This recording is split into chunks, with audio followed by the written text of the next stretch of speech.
Hello, this is Dr. Brett Taylor. Today's case, we're going to discuss a very complicated individual who had two prior work injuries that resulted in a permanent aggravation of both her neck and back.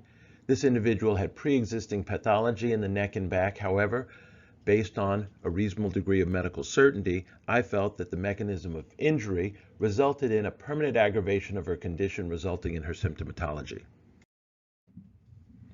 On presentation, this individual had symptoms of upper extremity radiculopathy as well as lower extremity radiculopathy.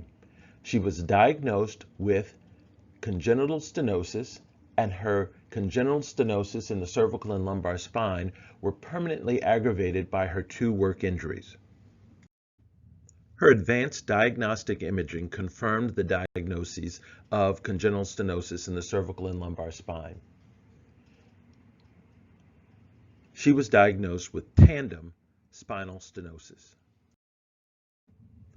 Tandem spinal stenosis is based on a person's genetics. A person is born with a congenitally narrow spinal canal.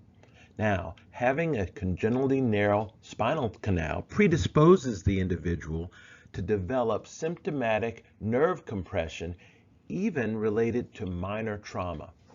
This individual in this case had two prior traumas that resulted in permanent aggravation of her pre-existing stenosis in her neck and back.